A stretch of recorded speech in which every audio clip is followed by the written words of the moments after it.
let's continue our chat here. Okay, so do you have any ideas on how we can investigate the sages, Nahida? Actually, I've already done a little bit of work on that. But for now, I want to hear your thoughts.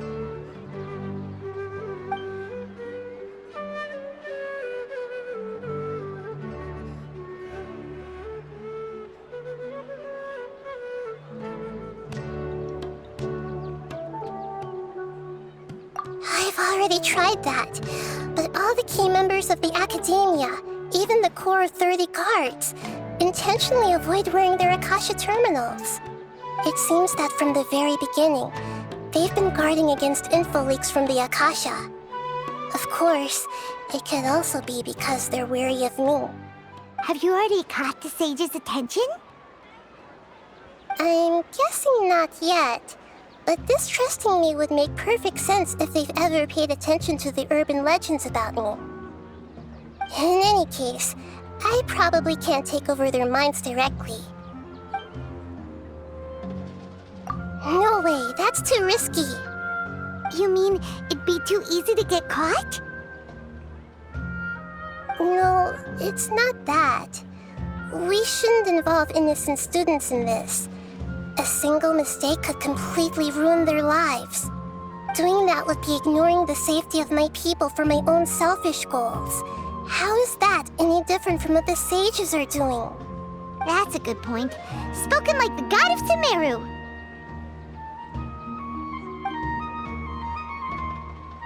We're in the dark as of now. Since we still don't know anything about their goals, any rash move could tip them off and lead to terrible consequences. After all, every person in Sumeru City is one of their hostages. Are we really out of ideas? Nahida, you're super smart, so you already have something in mind, right? Don't keep us in suspense. Spill the beans already. According to a popular theory from the Vahumana Darshan of the Academia, rejecting impractical motions at the beginning of a planning session will give more weight to the actual proposal. Okay, but aren't you the god of wisdom? You don't have to use that kind of gimmick to make us take your ideas seriously. Well, I've been thinking that if I can't directly possess the leaders, and if I can't get ordinary people involved, then I should find someone who's already involved, but hasn't decided to side with the sages. You're saying we should recruit a spy? That does sound like it could work. Oh, before coming back, we met someone named Alhaitham. He seems like he acts alone, and he likes doing stuff behind the Academia's back. They probably aren't in cahoots. Actually, I already have someone in mind. Do you still remember that female scholar named Setaria? Setaria.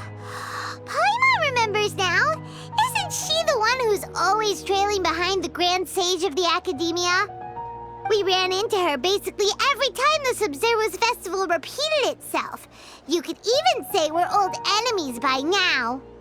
Paimon still remembers the smug and mean way she always spoke to Nilu.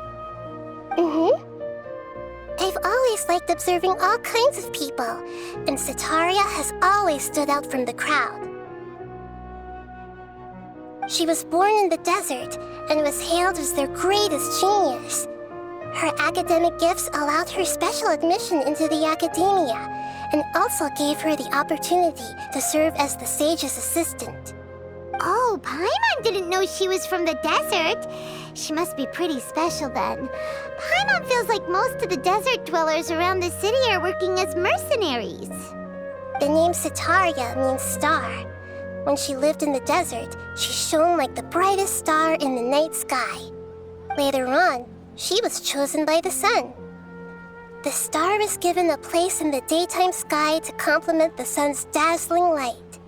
Soon after, the star witnessed the sun scorching the earth, which brought forth many disasters. The star began to waver.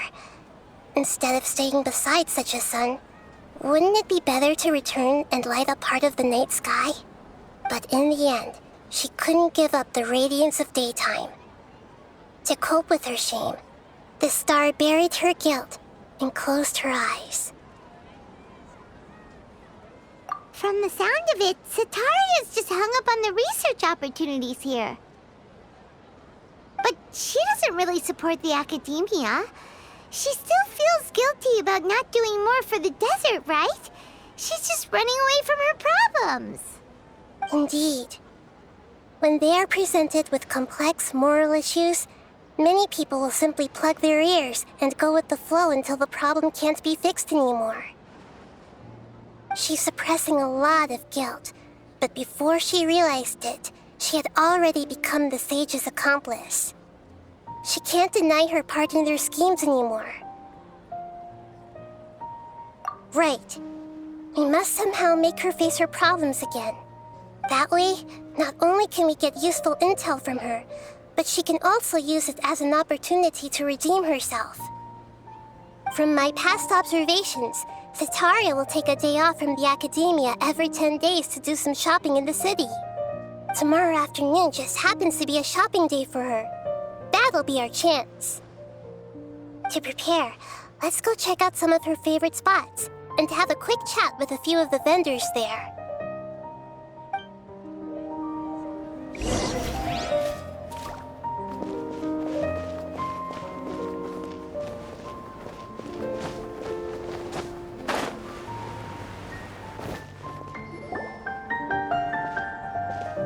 This should be Sataria's favorite fortune-telling spot.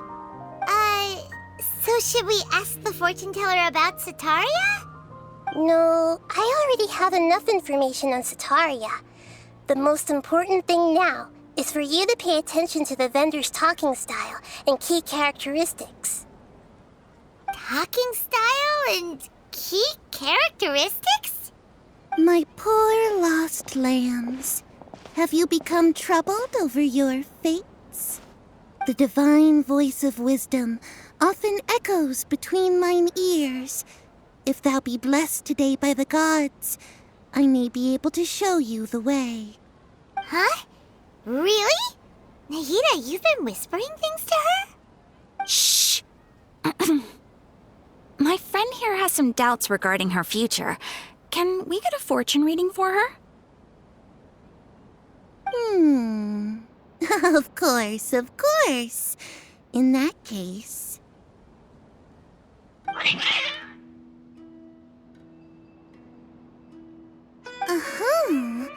It would seem that Harut and Marut are quite wary of you.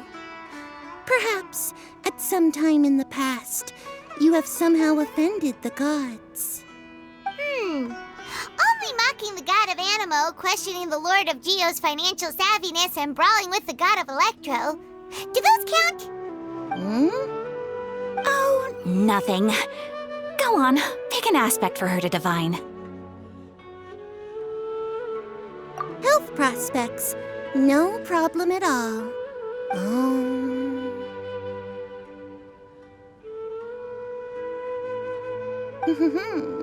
The gods have spoken. The truth shall be revealed. Your life shall continue on for... many tens of thousands of years? Impossible. Harut, Marut, did you two spoil my divination? I've never read a fortune so absurd.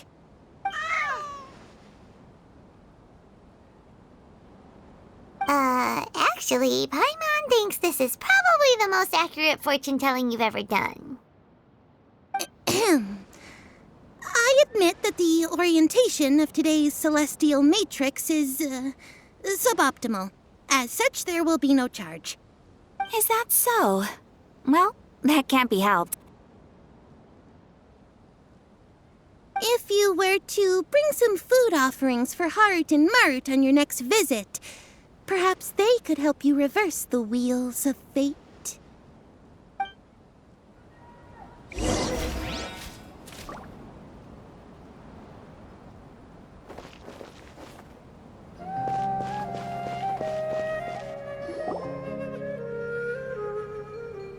Is this another one of Sataria's favorite stalls?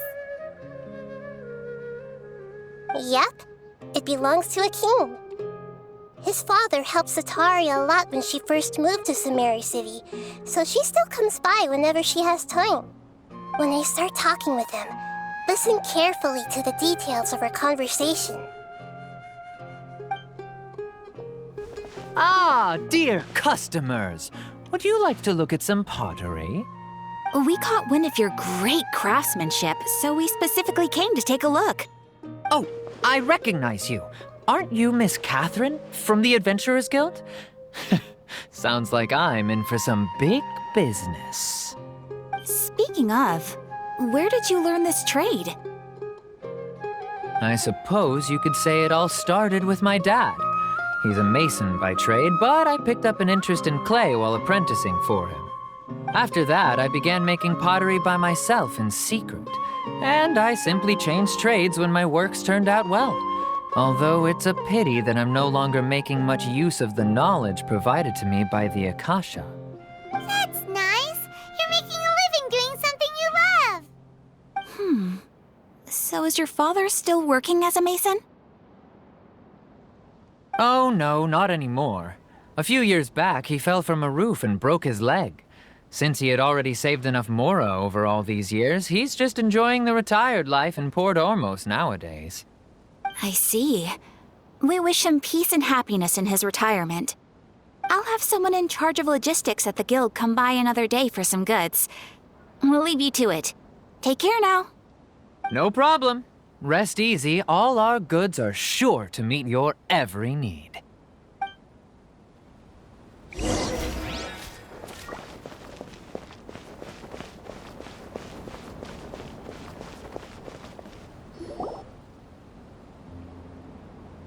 This should be our final stop. Sataria's always thinking of this restaurant when she's working at the academia, so she always comes by whenever she's out in the city. Nahida, you've really thought of everything. It's my duty to protect Sumeru's citizens, after all. Hi there. I feel like I've seen you down by the docks before. Huh? Sorry, I don't quite remember. If I recall, you were having a discussion with someone about shipbuilding at the time. Ah, that's right! I've always been really interested in feats of marine engineering. After all, I grew up in Liyue Harbor and spent my entire childhood staring at the ships going in and out of the port. I came to Sumeru to study, but failed to make it into the academia due to my lack of talent. But I'm still discussing all kinds of problems with different scholars, and I'm continuing to study and perform research from the restaurant's basement. I'm sure I'll get into the academia after their next round of exams. What an admirable spirit for learning! Amazing! Sure, but you'll find hardworking people wherever you go. So this restaurant has a basement as well? Huh. First I've heard of it. That's right. It's not usually open to patrons. Most of the time, employees use it for breaks or to hold private events. I see. Guess that makes sense. Well, good luck with your studies, Miss Chishan. Thank you so much. As long as I can make it into the academia as an official student, I'll be happy.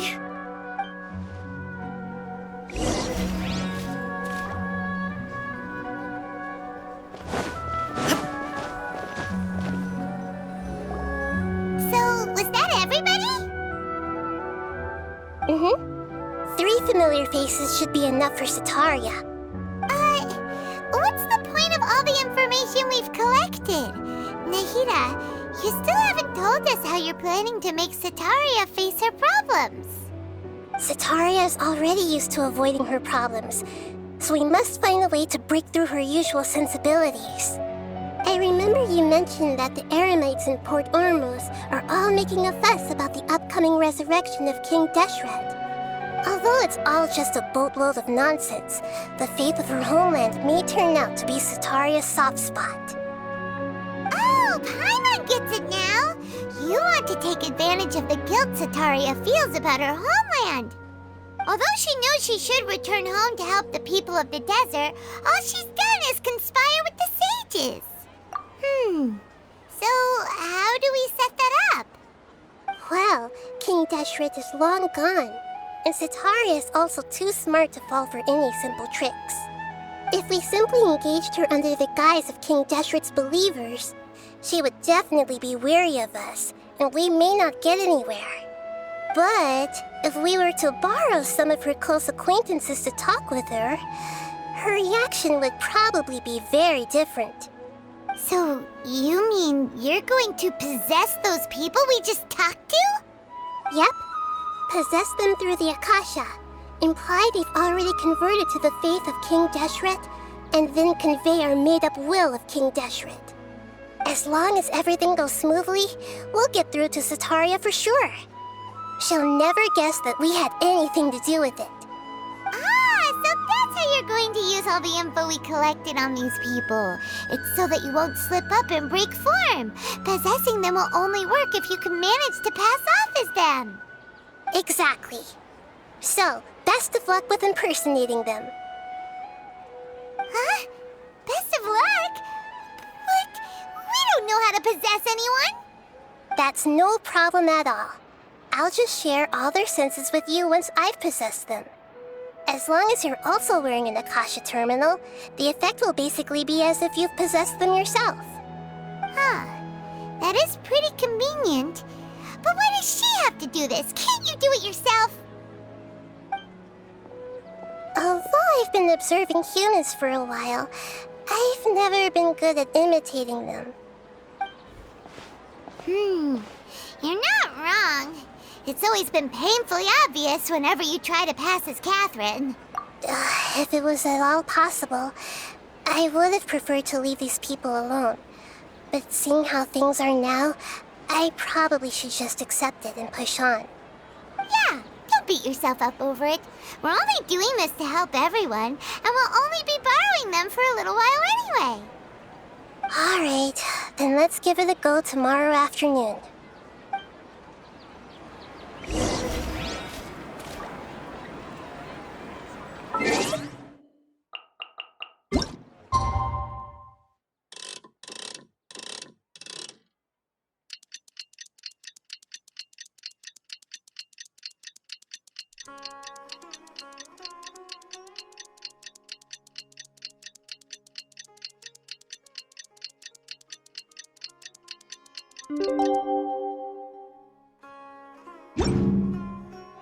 The world remains constant over the centuries, but human life is like the dew at dawn, or a bubble rising through water.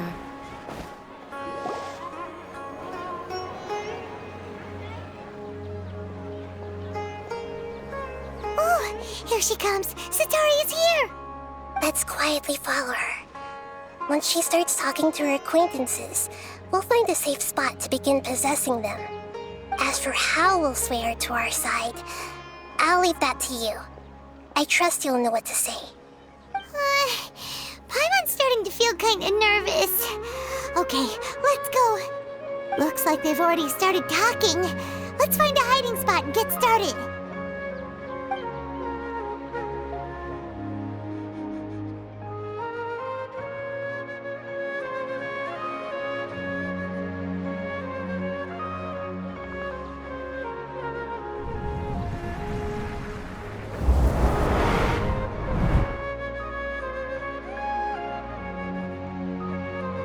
That's right. You really can't force anything when it comes to love. And besides, everyone around me has a very different background and outlook. Are you still listening to me, Nabia? Oh, of course I'm listening. You were talking about troubles with your love life, right? I heard everything you said. Okay then. You just seemed a little distracted for a moment there.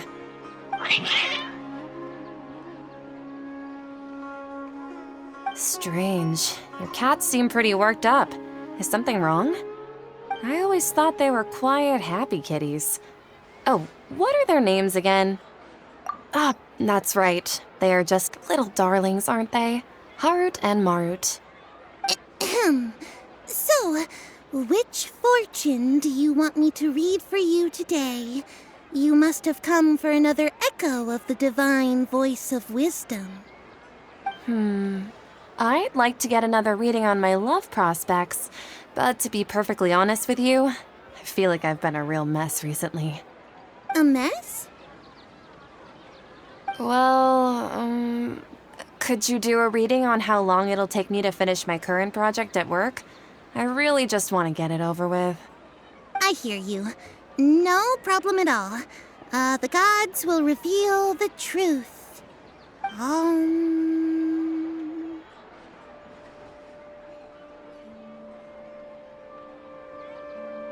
The gods are asking, Setaria, why haven't you gone home? Why haven't I gone home? Do the gods really know everything I've been thinking about? Setaria, why don't you just go home? It's a demand now instead of a question. Oh, the gods seem to be truly upset. I'm sorry. I know I failed the gods. Please pass on my most sincere apologies and ask for their divine forgiveness.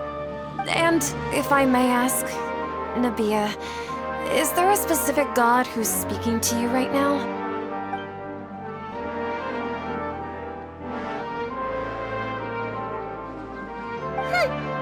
What an inconsiderate and naive question. The god who is speaking to me is, of course, the wisest and mightiest of all, King Deshret. King Deshret? No wonder he would make such demand of me. Wait a second. King Deshret passed away a long time ago. Even though news of King Deshret's resurrection has been spreading like wildfire, it's all just a misinformation campaign from the Academia. How can King Deshret still exist in real life? What insolence! I am King Deshret's most loyal believer. Do you wish to refute his voice of wisdom? Oh, no. As a child of the desert, I am only reveling in his power upon learning that his divine glory has touched even this city. I will think very carefully about his demand of me. I'm sorry. I must go now. Wait!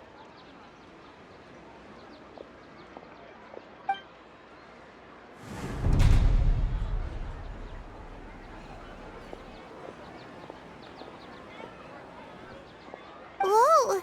She just ran off in a hurry. She looked pretty upset, too. Well done. Setaria didn't seem to suspect anything amiss. To have something she's been trying desperately to avoid show up out of nowhere and berate her, that must have shaken her to the core. Aw, Nahida, it seems like you understand human emotions really well after all. All I know are some abstract Harava-taught theories.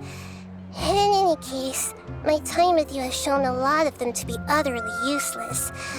I'm still trying to make sense of everything. Anyway, enough of that. Let's hurry and catch up to Setaria. He's out of Keem's now, right on cue. Let's get ready to possess him right away!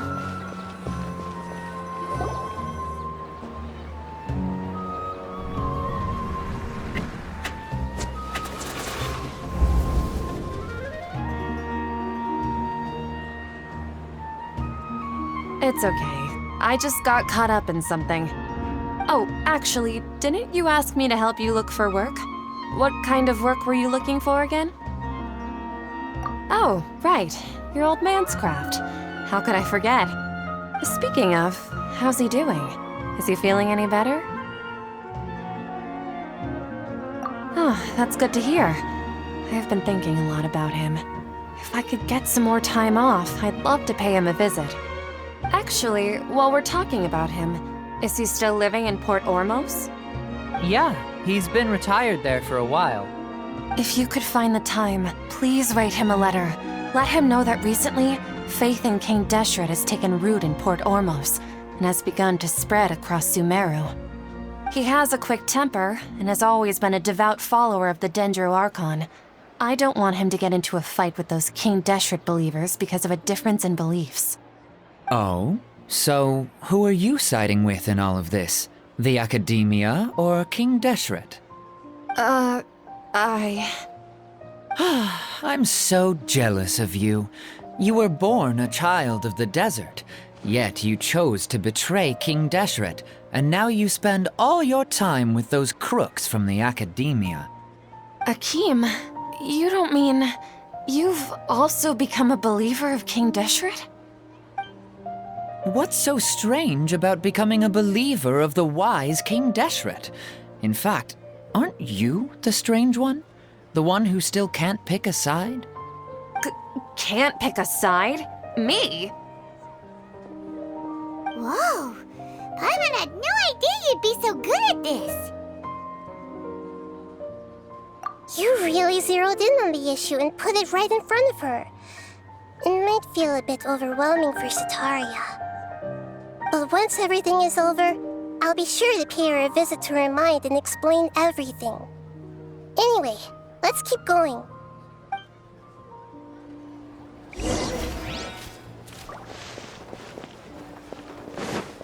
Come on! Setaria's already started...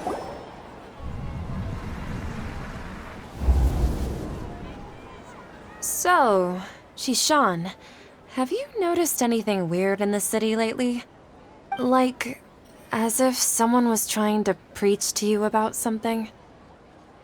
Oh, right.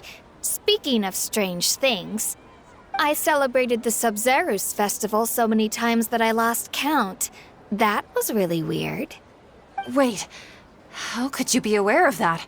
That should be impossible. Nothing in the report indicated anything like that. Are you still failing to realize that the Academia's lowly tricks could never deceive all of Sumeru's citizens? Shishan, don't tell me that you've converted to King Deshret as well! What an absurd question.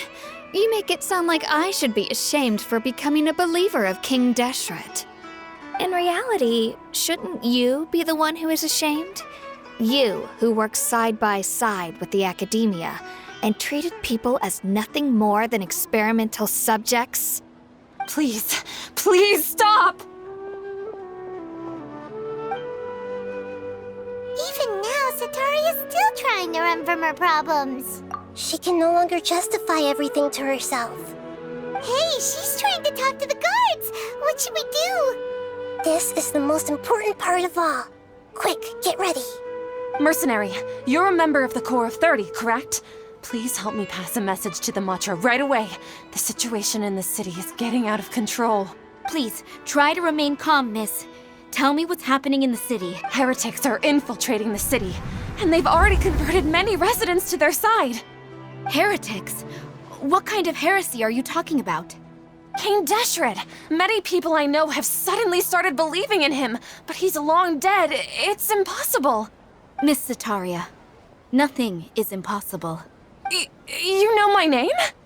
King Deshret is immortal, and all who defy him will one day pay the price. You must face the truth, Setaria. You tread a treacherous path, and the longer you ignore it, the tighter the Academia's grasp on you will become, and the deeper you will be ensnared.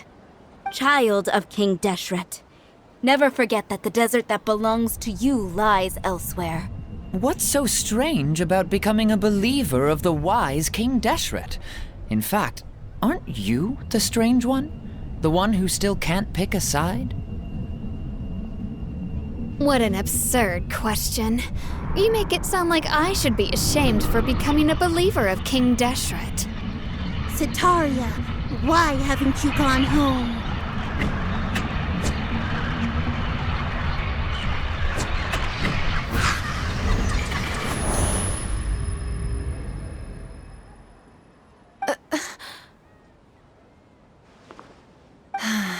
It seems that no matter where I run, I only keep finding more believers of King Deshret. I have to say, this is a familiar feeling. I've also been running from my guilt this whole time. Guilt over my part in the Sage's plans, and from ignoring the letters from the children of my homeland. But no matter how much I may try to ignore or get rid of it, my guilt always comes back. You won't necessarily lose your research opportunities by facing the truth. Besides, did you really want to conduct your research while carrying such heavy feelings of guilt? How do you know me so well? Are you truly just a believer of King Deshret? Or are you the god himself? That's not important. The important thing is to pass judgment on the academia and its sages, and to correct their mistakes. If you could provide some assistance in this matter, perhaps it could serve as a form of atonement. I've actually never believed in the gods, but I've always believed in serendipity. Your appearance must be a fated opportunity for me to get out of this wretched situation. Please tell me, what can I do for you? How much do you know about the sage's current activities? I was just one of the designers for the massed dream harvest scheme, which is what happened around the Sumeru's festival. But I know very little about the full scope of the overall project. I'd assume that only staff with the highest clearance would have access to those confidential documents. I've just been working to meet the Grand Sage's specified requirements. However, there's something that's been really bothering me. I heard that a scholar who was previously expelled has returned to the city, and even the sages are still quite wary of him. To fight against the academia, we will need to figure out the nature and the purpose of their work. Is there a way for us to get access to the confidential documents you mentioned? It should be possible if we're willing to take some risks. After all, I'm an assistant to the Grand Sage, and I've been working on many tasks outside of the project. One thing, though, I won't be able to transfer the documents to you through the Akasha once I get my hands on them. The sages have always closely monitored all activities within the Akasha. Let me see... let's use the most primitive method. Send someone to pick up the documents tomorrow evening at the Academia entrance. The Academia entrance. Wouldn't that be too conspicuous? Don't worry about that. I assure you, this won't be a trap. I'm only suggesting this location because it'll draw more scrutiny for me to leave the Academia again. It'll be safest for me to distract the guards long enough to hand you the documents. All right, I trust you. So, if I were to successfully complete this task, would it mean I've atoned for my wrongdoings? That'll depend on the judgment of the Dendro Archon. The Dendro Archon. That's right. Her people are the ones we have endangered. As the god of wisdom, she's also the one responsible for judging and guiding the scholars. Maybe it's time for me to find a god to believe in. Just as Nahida predicted, we've managed to bring Sataria to our side! The Traveler's execution was ingenious. She's the one who deserves all the praise. Well, now that we've made plans to meet again tomorrow evening, all we can do is pray for Sataria's mission to go off without a hitch. Pray? But if we're going to pray to the gods, aren't we just praying to you? God of wisdom and guardian of the scholars? No. The truth is the true guardian of scholars. I've always believed that. Anyway, let's meet again tomorrow evening at the Adventurers Guild.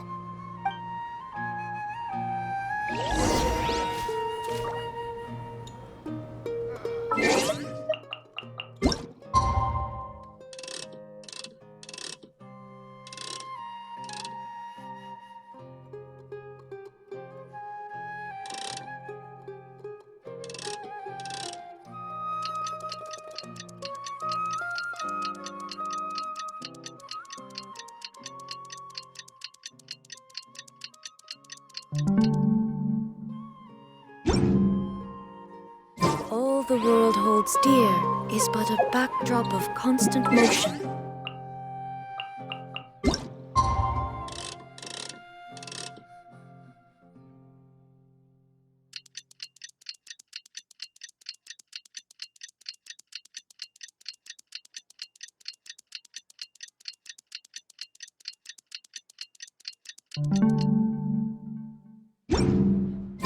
I stand before it, alone and unchanging.